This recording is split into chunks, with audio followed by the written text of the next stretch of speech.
Eagle double G. What's up, YouTube? This is your friendly neighborhood movie nerd, back to give you guys everything that is going on in the world of movies and TV. Now, guys, as you know, the year is about to wrap up. We are about to finally be done with this god-awful year of 2017 and finally be rolling into the next year, that is 2018. It will officially be my third year since starting up my YouTube channel. Technically, fourth if you count my earlier videos that I did, like when I was a senior in high school with just my recording on my shitty little iPhone that I had, but that's beside the point. What I'm going to do now is I'm going to do something a little bit differently. I usually do this list a little bit later after I've done my best and my worst of the year, but considering the fact that we still have a long way before I can officially do my top 10 best of the year and worst of the year, I'm going to be rolling this list out a little early. So without further ado, I am now going to roll out my top 10 most anticipated movies of 2018. Now this list is also going to be a little different this year because rather than do all the typical blockbuster schlock that they are bombarding us with in order to get ready for next year, I am instead going to be looking forward to the independent movies next year. The movies that will most likely be the ones that end up enthralling and the ones that I end up enjoying the most. So, without further ado, these are my top 10 most anticipated movies of the year of 2018. But before we get started, here are some honorable mentions. Anybody, everybody, be somebody.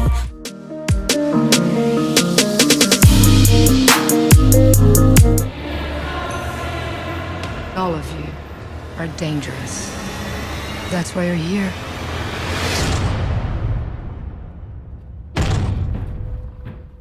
Bother you that I'm not completely human? And we'll never I'd do whatever I had to for you. I'd give you whatever I have. I'd give you my heart.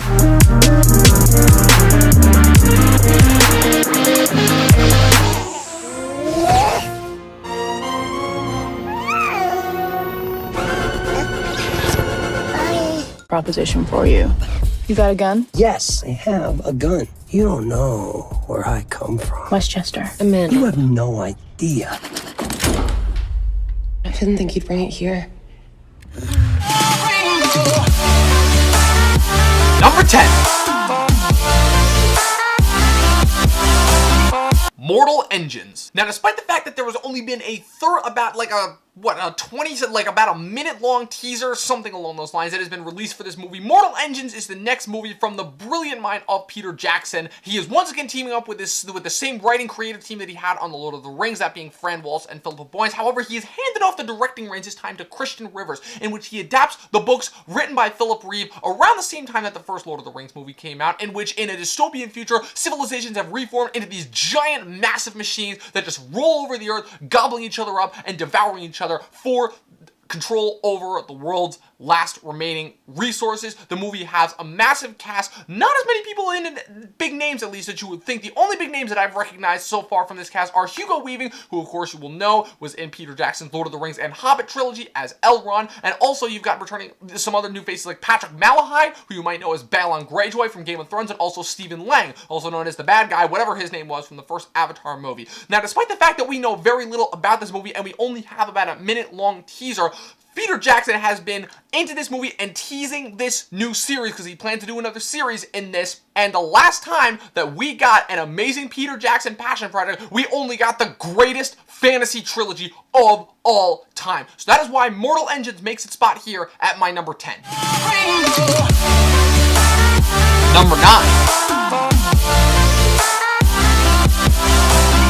Deadpool 2. Now, despite the fact that a lot of people are worried, and rightfully so, that Deadpool 2 will not be nearly the same as the first movie that we got due to the fact that Fox is now owned by the ever-growing evil empire that is Disney, I am still very much looking forward to that movie due to the fact that the first teaser trailer that we got, starting off with the Bob Ross impersonation, absolutely got me psyched because it just showed that we are going to get the exact same type of humor and ridiculousness that we got with that first movie's marketing campaign, which later led into the greatness that was that first movie. The movie Deadpool 2, it will not be directed by Tim Miller this time. It will instead be directed by John Wick co-director and Atomic Blonde director David Leitch.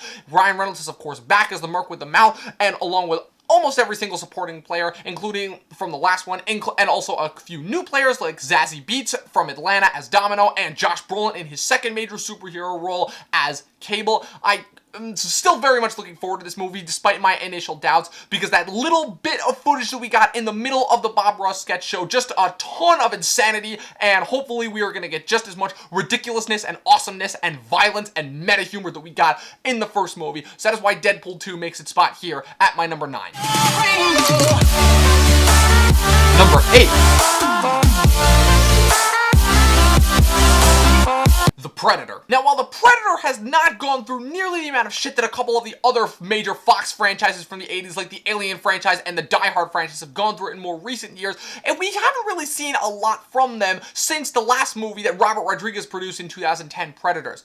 All that was changed, however, when Shane Black announced that his next project that he would be working on after The Nice Guys was released 2 years ago would be a reboot/revamp of The Predator, with him signed on to direct and write, along with his former co-writer Fred Decker, who as you know, he worked with on the Monster Squad. Now, as you guys also know from a little bit of trivia from the original, Shane Black also actually co-starred as one of Arnie's guys in the original Predator. And let me just tell you, the fact that Shane Black's name is attached to the Predator movie is all that I need to be as stoked as I am about this movie. Not to mention the cast that they've gotten, because you've got the likes of Boyd Holbrook, Trevante Rhodes, Keegan-Michael Key, Alfie Allen, Thomas Jane, Sterling K. Brown. Just the amount of people that they've gotten for this movie is absolutely fantastic. And if Shane can bring the type of sensibility that he has brought to his last 2 major movies that I've loved, like Kiss Kiss Bang Bang and The Nice Guys, to this movie, this might be one of the most amazing action sci-fi horror movies that we've gotten in the last couple of years, and could be a very refreshing take into a genre and a franchise that we really have not seen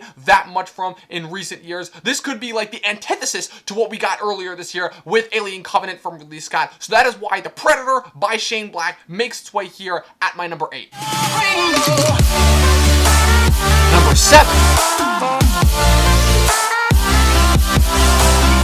Black Panther. Now, I know that I've complained a lot about the Marvel movies that we have gotten in this last year alone and overall for Phase 3, because I feel like outside of Captain America Civil War, every movie that we've gotten so far in Marvel Phase 3 has been very bland, mediocre, and repeating all the great stuff that I've seen before. But this movie, Black Panther, oh man, so many things that I am excited for in this movie. The fact that they got a guy like Ryan Coogler, who I did an absolutely phenomenal job with bringing the Rocky franchise back from the dead with Creed. The fact that Chadwick is continuing from the amazing job that he did as the character in Civil War. And also the fact that in addition to being hopefully another great installment in the Marvel Cinematic Universe, this movie is going to be such a cultural milestone in terms of being one of the first major superhero movies and just big blockbusters to have a primarily black cast. I know that makes me sound a little bit generic by saying that, but it really is impressive when you think about it, because the fact that they've got, like, and also just basically, if you're a black actor in Hollywood and you're not Denzel Washington or Morgan Freeman, you're basically in this movie. Like, they've got, like, Forrest Whitaker,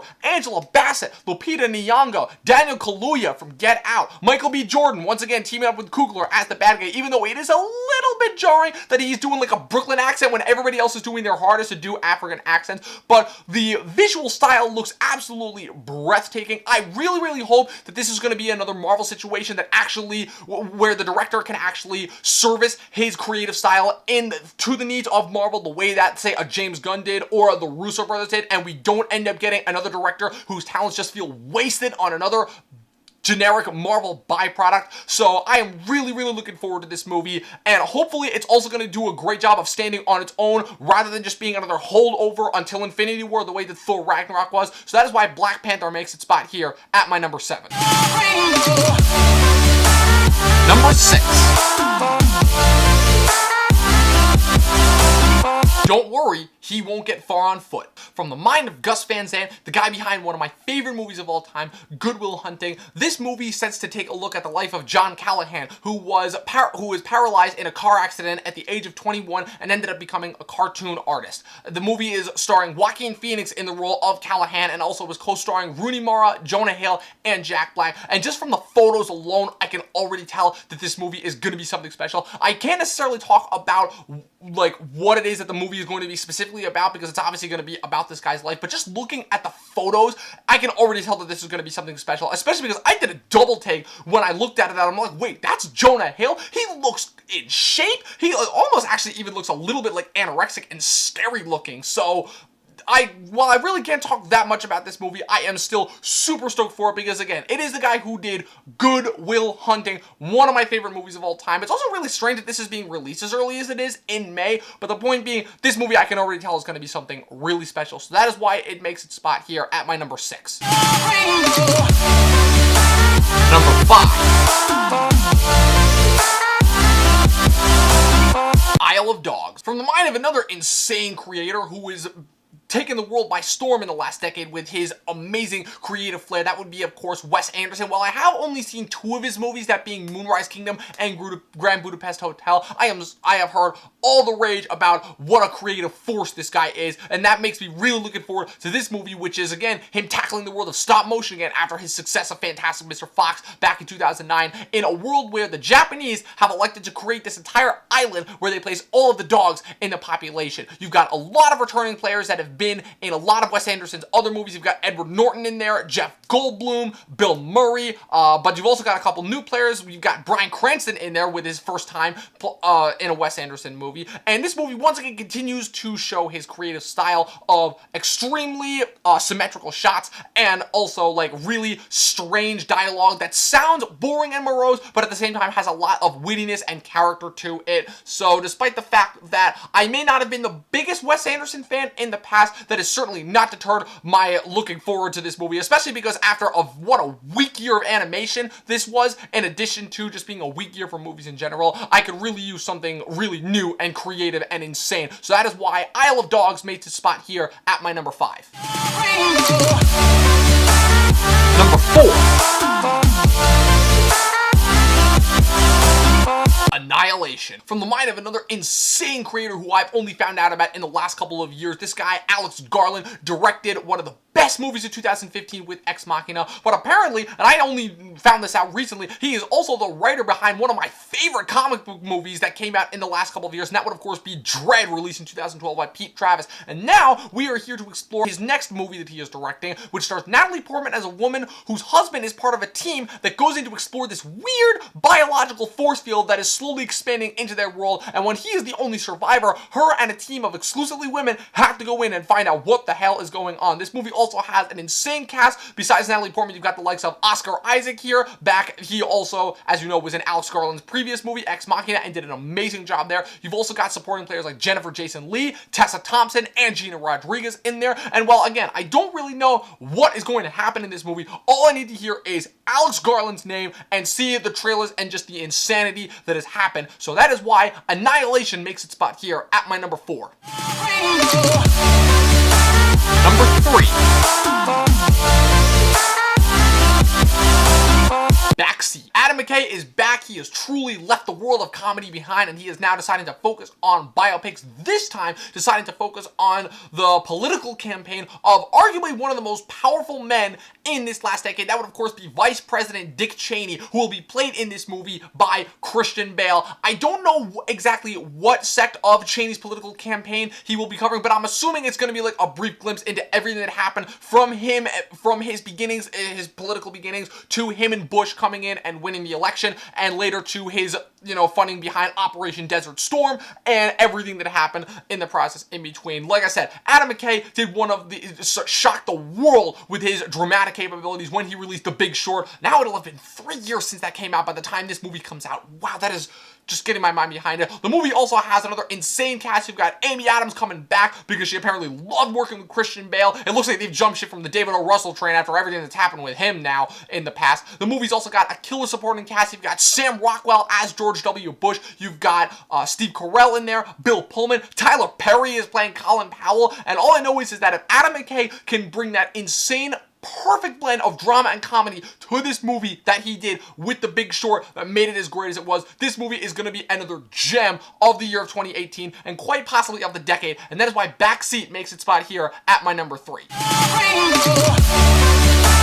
Number 2.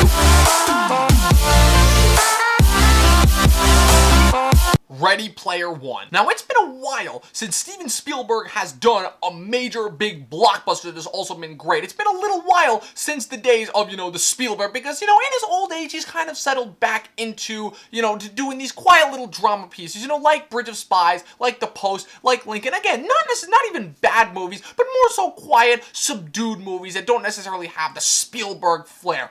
All of that is about to change with this movie, I can already tell, because this movie will be an adaptation of the fan-beloved Ernie Cline novel released in 2011 that is basically, the film is basically a dedication to Spielberg itself and just everything that he loved about 80s pop culture. And after having read the book and now having watched the trailer, this movie looks absolutely insane. Besides just looking like a return to the Spielberg of old, and I'm just so happy that Spielberg is the guy that is handling an adaptation of the book that is basically an ode to him. This movie looks to have everything in it that I imagined reading the book and more. Like the stacks of trailers, whatever the hell they're called, and just the creation of the Oasis in general. It has this insane visual flair that I cannot wait to see, and I'm also going to be really interested to see how this movie is going to handle the uncanny valley with mixing and mashing, because the thing about it is that these are essentially video game avatars that are designed to look as real as possible, but they're still supposed to be video game characters, so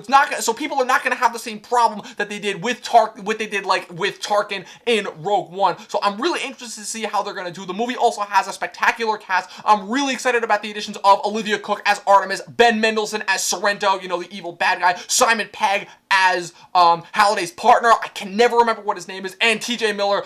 All the stuff that has just now recently come out about him aside, as IROC, that is perfect casting right there. The only two problems that I have with the casting are with Ty Sheridan as the main guy, Wade Watts. He looks kind of generic and a little bit too pretty for the character of Wade. And also Mark Rylance, who, I don't care what anybody says, he looks like in that one scene in the last trailer like he was sleepwalking through it. That is not at all what I thought the character of James Halliday would be like. Those tiny criticisms aside, this movie I cannot wait for. I am really, really hoping that this is a return to Spielberg of old, the Spielberg that gave us the amazing movies we got, like E.T., like Raiders of the Lost Ark, like Jurassic Park. So with all of that being said, Ready Player One makes its spot here at my number 2. And my number 1 selection is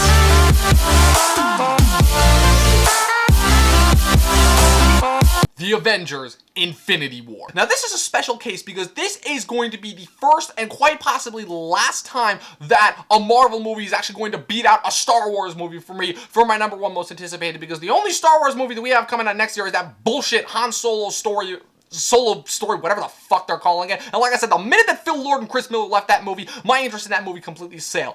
This movie, however, not only is this movie going to be a culmination of everything that Marvel has been building to over the last 10 years, not only do they have the same creative guys that made The Winter Soldier and Civil War as great as it is, that being the directing team of Anthony and Joe Russo and the writing team of Christopher Marcus and Mark McFeely, or however the hell or whatever the hell their names are. The point being that just after seeing the first trailer for this movie and seeing that Marvel is going to live up to that promise of getting every single hero that they have been building, that they have introduced in this universe, that has been building up since day one, since that first Iron Man movie in 2008, just my mind is barely able to handle the possibilities that this movie is going to accomplish. Just seeing all those guys on screen, seeing all the Avengers charging with the Wakandan army, seeing Cap back with the beard, seeing Tony Stark, Bruce Banner, and Doctor Strange all on the same screen, seeing the Iron Spider, seeing Thor meet the Guardians of the Galaxy, just like everything that I could have possibly wanted from this movie is going to happen. And Thanos, oh my god, if Josh Brolin is not as great as Kevin Feige and everybody else are saying that he is going to be, I might have to fly out to California and punch Kevin Feige in the face for not being able to deliver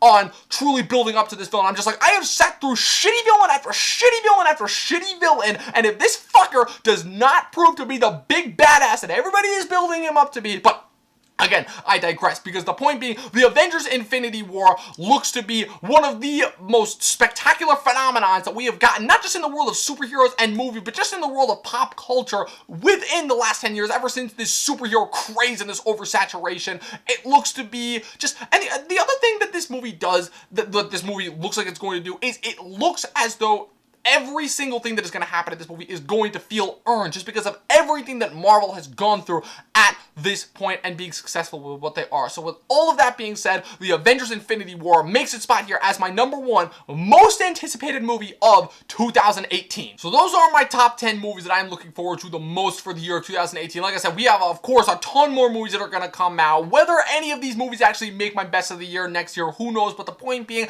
I would like to think that this list is a little bit different from the most anticipated that I've done for the last 2 years. So that is it. Those are my official top 10 most anticipated movies of 2018. Let me know what you guys thought in the comments below. What are your top 10 most anticipated movies of 2018? Also, be sure to click that like button and that subscribe button. Follow me on Twitter at Movie Nerd Review. Also, head on over to my website, movienerdreviews.com, for all of my official written reviews. That is it. I will see you guys next time.